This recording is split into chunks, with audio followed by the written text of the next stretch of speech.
Selamat malam para mahasiswa, ketemu lagi dengan saya di pertemuan 5 statistika yang saat membahas tentang ukuran kecenderungan pemusat data tunggal.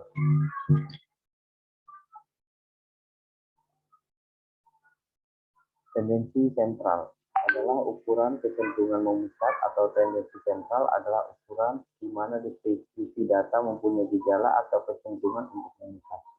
Jadi dalam pembahasan masalah ini kita tentang ukuran gejala pusat baik untuk data tunggal maupun data kelompok dengan memasukkan tendensi sentral.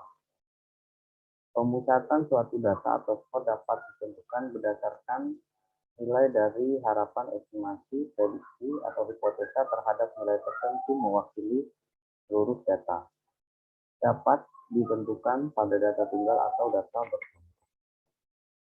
Untuk rata-rata hitung adalah rata-rata X atau mu per total data dari jumlah X ke I.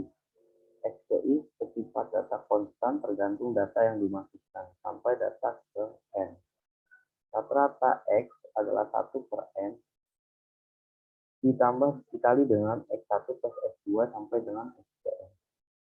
Contoh kasusnya terdapat N 8 mahasiswa dan dengan data dari 1, 2, 3, 4, 5, 6, 7, 8. 8 data ini nanti akan dikelompokkan. Untuk rata-rata X atau nilai mu adalah per jumlah data N kali X ke I. Maka untuk rata-rata X atau nilai mu adalah 1 per 8. 1 per N. Ini adalah 8 dikali dengan nilai masing-masing N. 20, 80, 75, 60, 50, 85, 45, dan 90. Maka rata-rata X atau mu per 8 dikali total dari nilai statistik mahasiswa atau 505. Maka per X atau mu sama dengan 63.125. Kemudian menggunakan rata-rata ukur geometri. Rata ukur geometri adalah N total data, nilai data ada X1, X2, X3 sampai data N atau log P adalah jumlah dari log PI dibagi dengan N.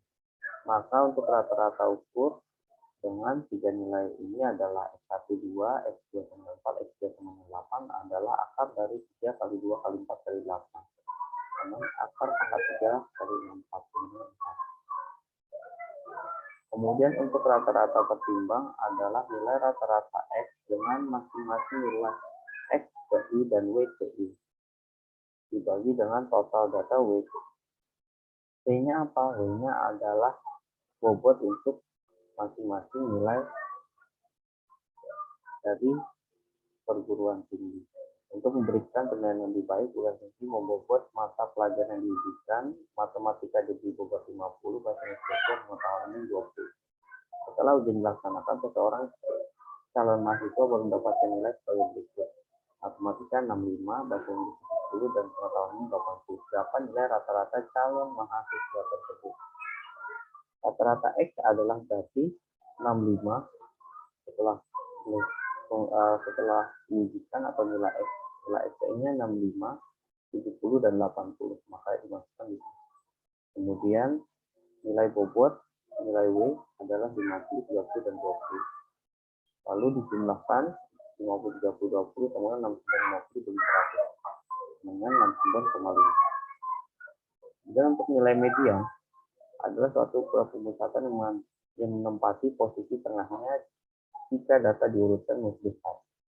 Posisi tengah seperangkat data sebanyak nilai N dan terurut pada posisi N. Jika ganjil, dia enak, maka 2K plus 1 atau N-K plus 1 atau diambil tengahnya saja. Jika genap, maka kanan kiri diambil. Contohnya, ini sama dengan 3, ini 3. Maka 2 ini adalah negatif tengah. Maka jika dia genap dibagi 2. Jika dia ganjil, misalnya dihilangkan 1, maka tinggal ambil 75 saja. Lalu ada modus. Modus adalah nilai paling banyak. Modus adalah nilai paling sering muncul dan serangkaian data atau nilai frekuensi paling tinggi.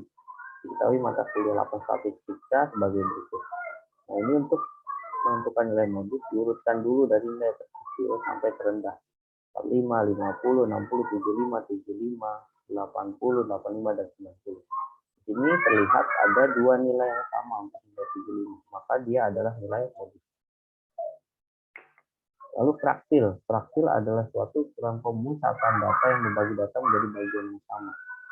Fraktil ada kuartil dibagi 4, desil dibagi 10, persentil dan dibagi 10. Namun bentuknya adalah persentase. Kuartil adalah fraktil yang bagi seperangkat data menjadi 4 bagian yang sama. Di sini nilai I adalah nilai ke I n plus 1 dibagi dengan 4. Contohnya ada 10 bayi kecamatan Ciharang dengan punya berat badan adalah 8, 8, 3, 5, 4, 9, 4, 6, 8, 10. Nah, ini harus diurutkan kembali mulai dari yang kecil. Maka yang ditanya adalah kuartil ke 1. Maka letak kuartil I sama dengan N plus 1 bagi 4. Ini karena Q 1 maka 1. Jika Q 2 maka 2, Q 3 maka 3. Berarti 1 dikali 10 plus 1 karena ada 10 data. Plus 1 dibagi dengan 4. Ini bagian yang sama kan? Berarti 11 bagi 4, 2,75. Maka di sini X kedua. X kedua berapa? X kedua adalah 3, X ke-1 3, X kedua 4. Maka 4 plus 0,75. Kita dikurang X ketiga dan X kedua. X ketiganya berapa? Ini ke-1, kedua, ketiga. Berarti 4 dikurang kedua adalah 4. 0 berarti 4 ditambah 0,75. 4 dikurang 4 sama dengan 0. Berarti 4 ditambah 0,5 kali 0. Sama dengan 4 plus 0 sama dengan 4. Lalu ada desil. Desil adalah membagi seperangkat data yang sama jadi 10 bagian. Dia ambil D ke I. D ke 1. Gitu. Kalau D ke 1 berarti 1. Dia yang minta adalah desil kedua.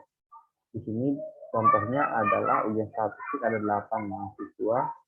Lalu di sini ada nilainya 28, 80, 75.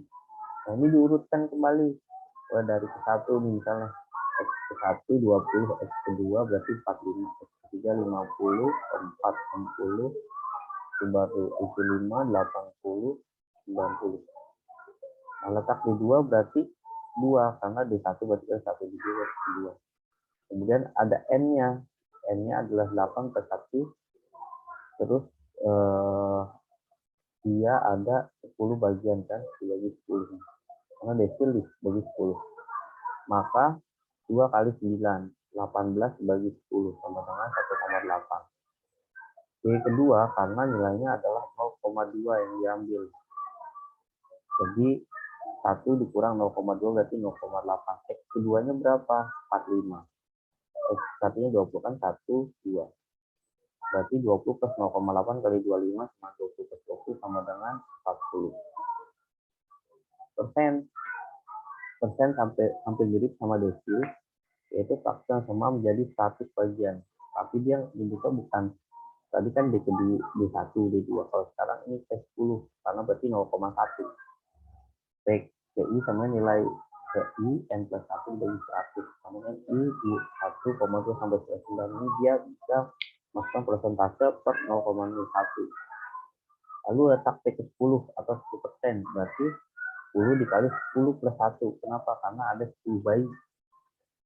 Dibagi 100 sama dengan 110 per 100 sama 1,1. Maka P10 sama dengan X ke 1. Nah, ini kan diurutkan lagi nih. 1 mulai dari 3. 3 plus 0,1 berarti berapa? 10%. Kan P10. X kedua berarti 4. X ke 1 adalah 3. X kedua kurang X1. Berarti 3 plus 0,1. 4 dikurang 3. P10 sama dengan 3,1. Itu untuk materi terkait dengan pertemuan ketiga. Demikian materi pertemuan kali ini. Terima kasih. Jika ada pertanyaan bisa call dalam video ini di kolom komen atau chat WA. Demikian teman-teman. Terima kasih. Wassalamualaikum